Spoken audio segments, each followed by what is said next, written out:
because that means that what this student is doing is they're assessing whether the reasoning is logical. Does that really make sense? Is the evidence credible that you're utilizing to back up your conclusion? Is that conclusion justified? Like, that's where we want students to get, but it takes energy and effort in order to get there. And the reason that we're going over this is because if you can put this in front of your students, you can have them identify it.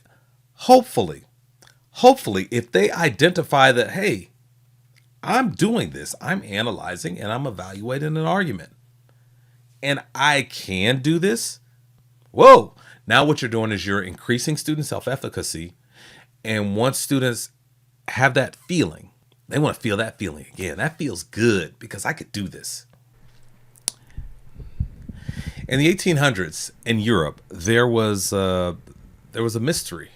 There was this mystery as large numbers of women were dying after childbirth. Now, the condition was called childbed fever, but there were just still so many questions.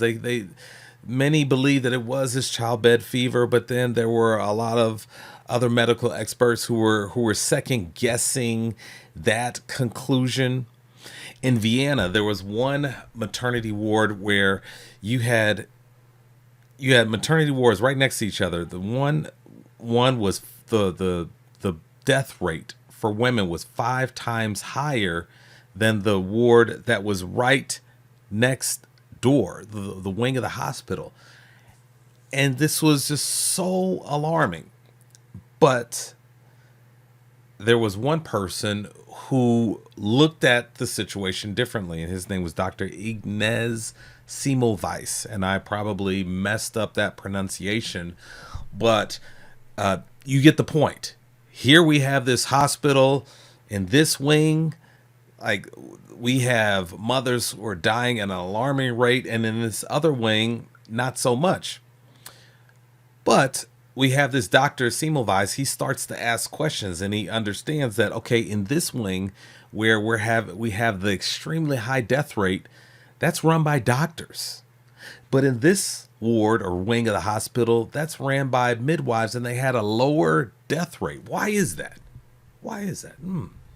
Things that make you go, How could trained doctors have a worse outcome than these midwives? So obviously there's some work to do, because we have this question that we're trying to find the answer to. Actually, Dr. Semmelweis, he's trying to find an answer to this question, because there's a lot of theories that are floating around. They're trying to find a solution, but none of those theories that really stuck. None of those theories really stood the test of scrutiny when other medical professionals really put it to the test. So they really couldn't figure out why these women were dying shortly after childbirth. But here's the breakthrough: that Dr. Semmelweis, because he saw it differently, because he started to ask questions, he discovered the difference. And the difference is very, very simple. All the difference was a matter of washing hands. That's it. He noticed that doctors often went straight from performing autopsies to delivering babies. Okay, doing this autopsy. Now I'm going to go down here and I'm going to deliver this baby. Yuck. Without washing their hands. Oh, could you imagine that? That's terrible. And all it took was for some simple observations to take place, and we figured this out. And so because of that, well, he noticed that this is what the doctors did, but midwives, they weren't involved in these other things in terms of medicine. They didn't do autopsies. They delivered babies. And so, yes, while I'm here, let me go ahead and wash my hands so we can do this the right way. So he forms this hypothesis. There was something from the corpse, from these corpses that they were performing these autopsies on, that was being transferred to the mothers. And they really discovered this was really, yeah, it was in the 1800s that they really discovered this, that hey guys, you know what, we really should be washing our hands. And that was it, because the idea of germs, they didn't, that was foreign to them. As a matter of fact, I think it was, oh, I can't remember who the president was right off the top of my head, but we had a president who was shot and the bullet was lodged in his back, and the doctors, they actually killed him in trying to go after the bullet, because they weren't really washing their hands and cleaning their tools as they were digging into the president's back to get to pull out the bullet. I think it was Harrison, Benjamin Harrison. I think that was the president, who was shot, and he died some days later, largely because they were infecting that wound. And so, because of that, because of Semmelweis, what he discovered is that, hey, we need to be washing our hands. This thing called germs were infecting our patients, and that's how we are. That's why we are where we are in terms of cleanliness, making sure that we're mindful of germs. It just took this person just taking a step back, asking questions. How are we doing what we're doing? Why are we doing what we're doing? What is the difference? Just basic observations, and then putting your brain to work. And ladies and gentlemen, that's what we want our students to do. That's critical thinking. That's critical thinking, and it's an important tool that all of our students should have. I often tell students that the purpose of school is to learn how to set and accomplish goals while dealing with resistance along the way. Now, in order to deal with that resistance, you're going to have to use your critical thinking skills. Now, what I did was I came across this article. Written by, and I'm going to link it in the description section so you can check it out in its entirety. But I'm going to use this article written by Maruccio Sharoma for Cambridge.org. He wrote this blog, and he talks about the importance of critical thinking. But what he also does is he gives us some foundational bullet points, and I want to use those bullet points and I want to expand on those. So really appreciate this article that he wrote. And then what I want to give to you as well in the description section is I want to give you a little make available to you an infographic that you can have, so that you can always so you can remember this, because often when you're dealing with students, you have to remind them constantly. Of the why. The why is important, but also it's the what, especially when it comes to using your brain, because I think that there's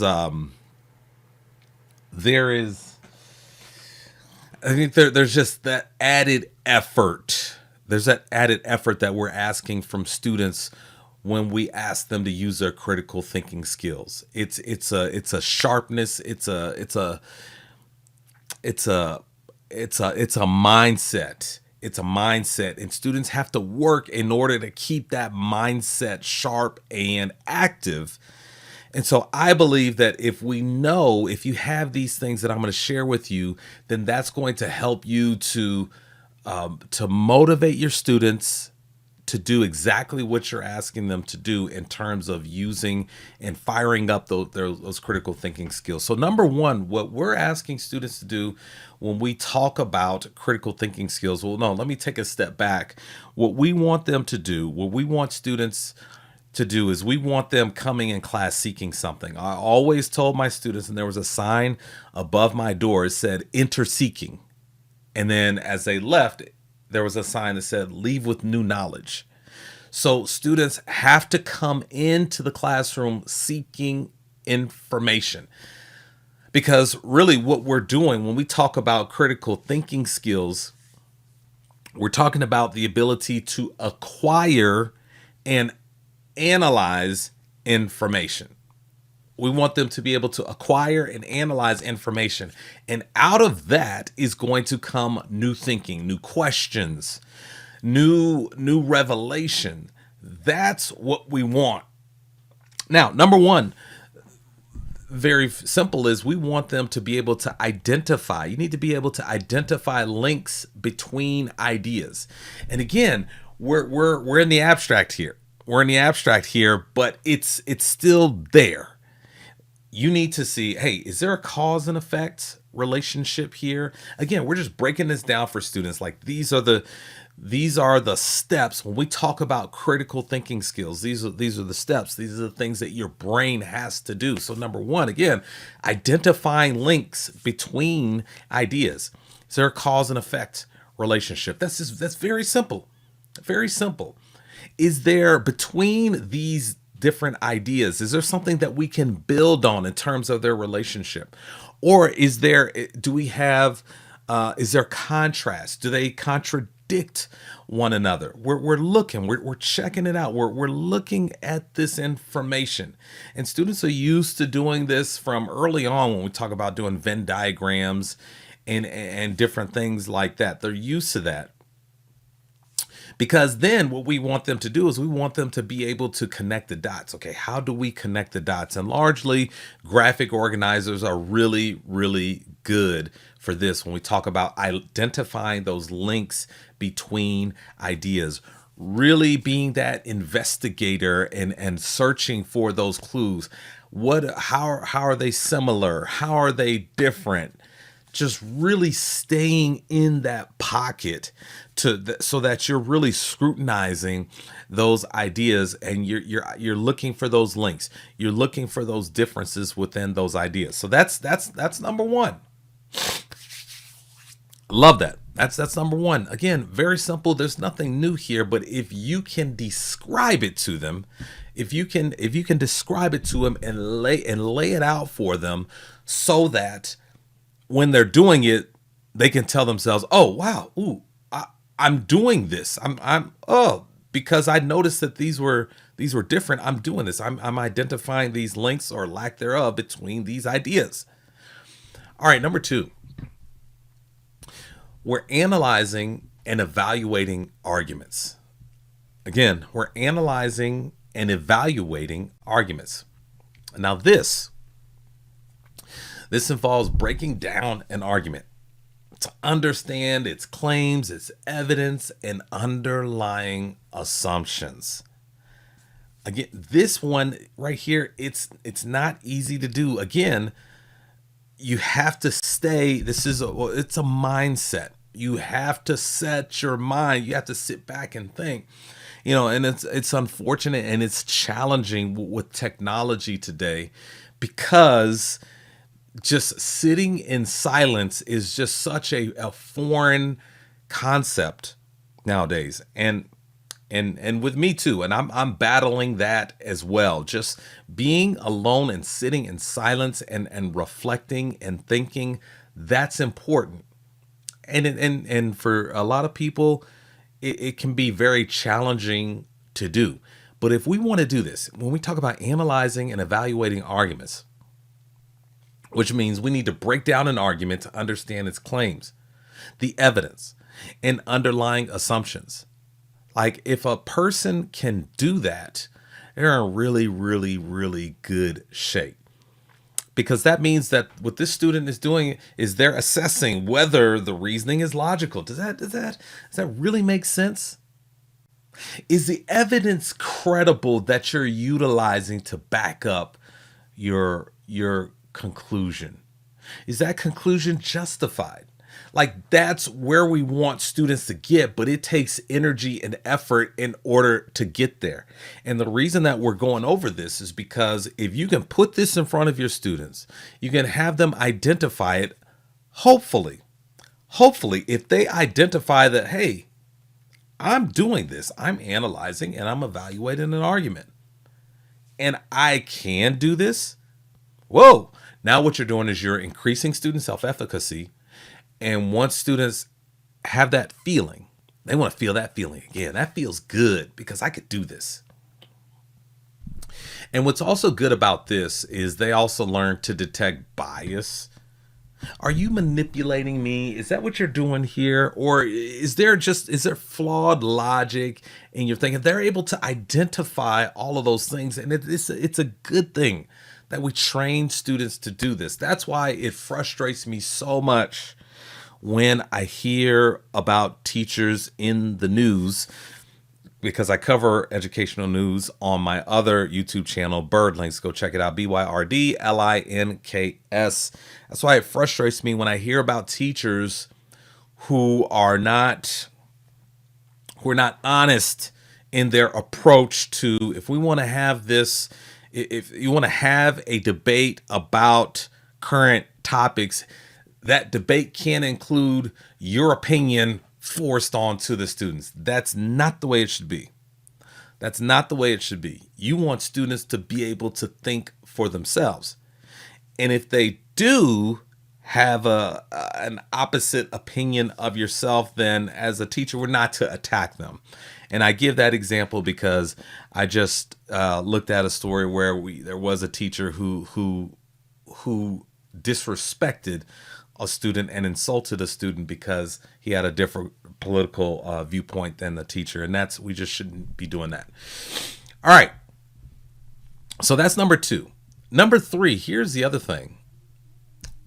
We want students to identify, you're in that critical thinking skills pocket when you're able to identify patterns and relationships. Identify patterns and relationships. We want students to be able to look for trends, recurring themes, and just similarities across all these sources of information. That's what we want. What are the similarities? What are the trends? This is what I continue to see over and over and over again.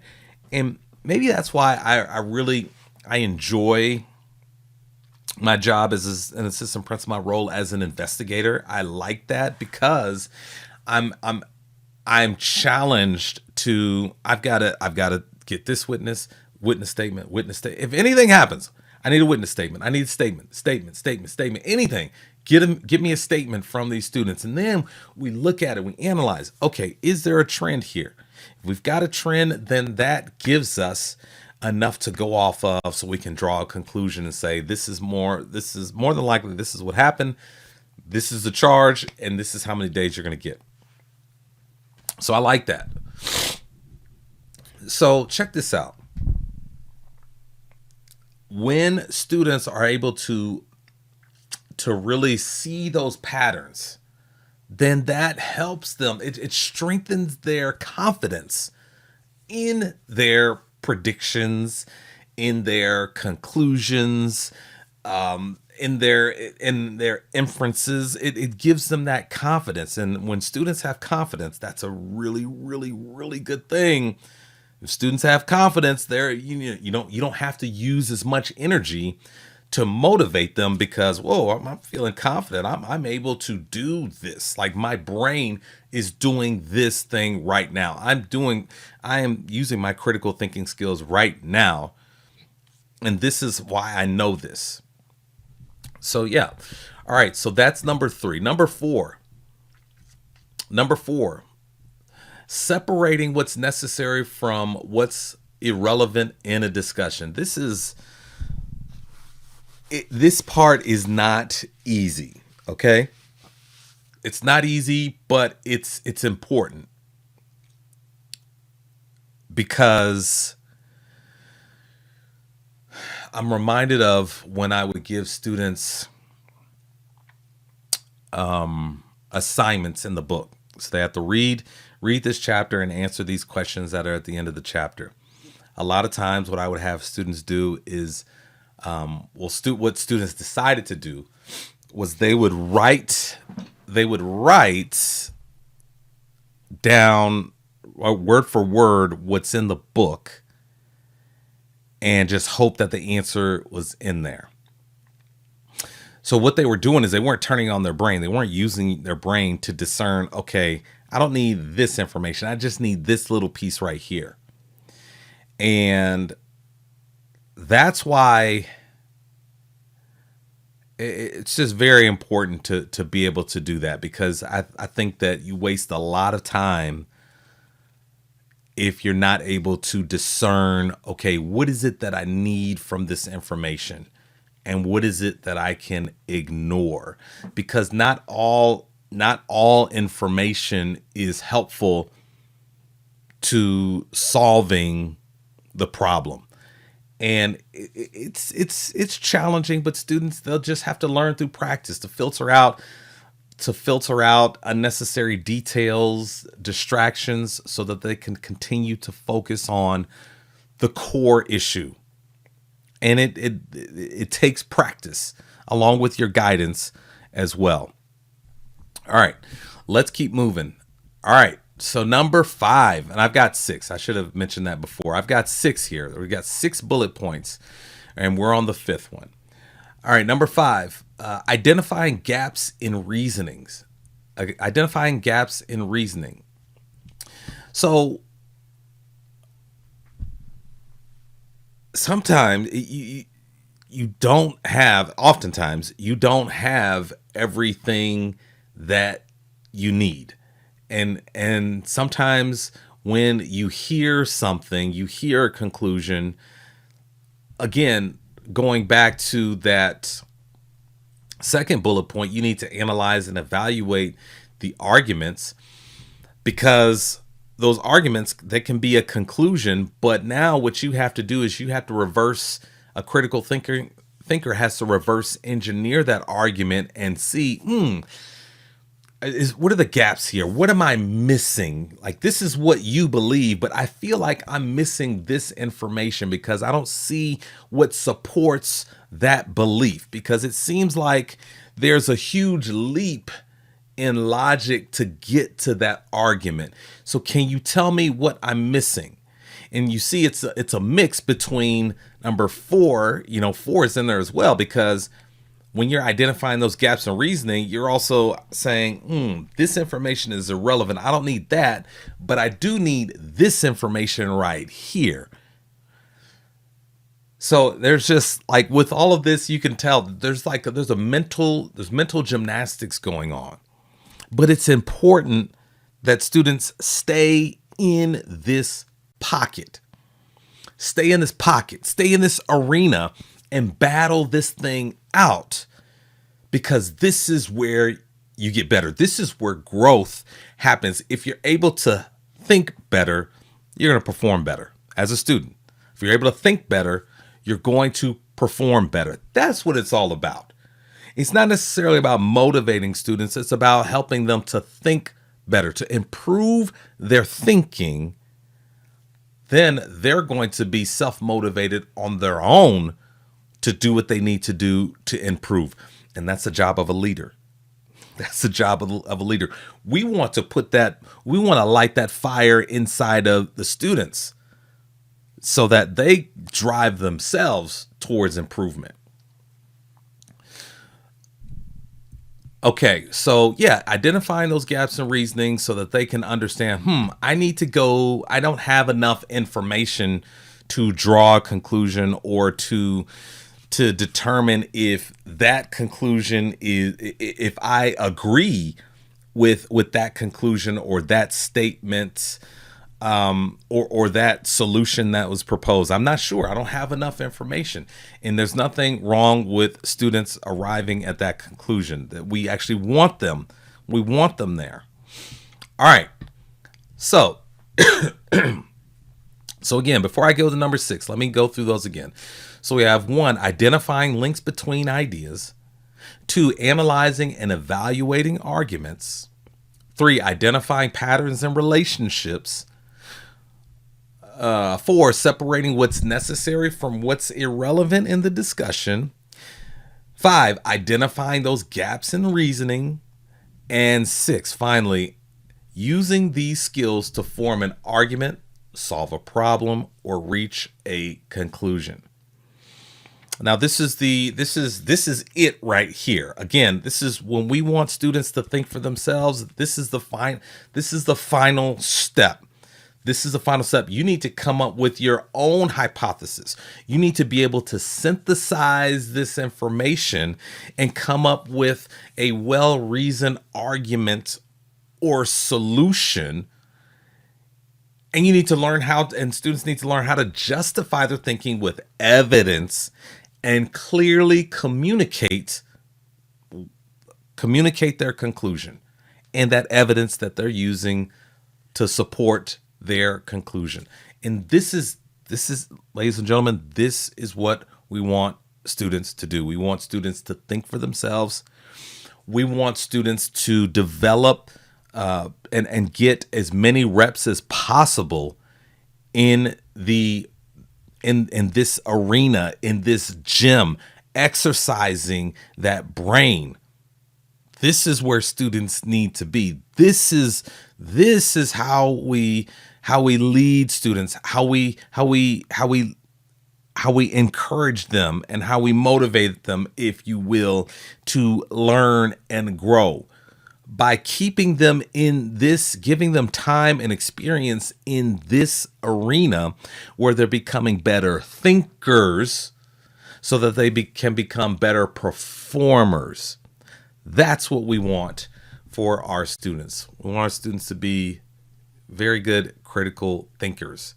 Because again, purpose of school is to learn how to set and accomplish goals while dealing with resistance along the way.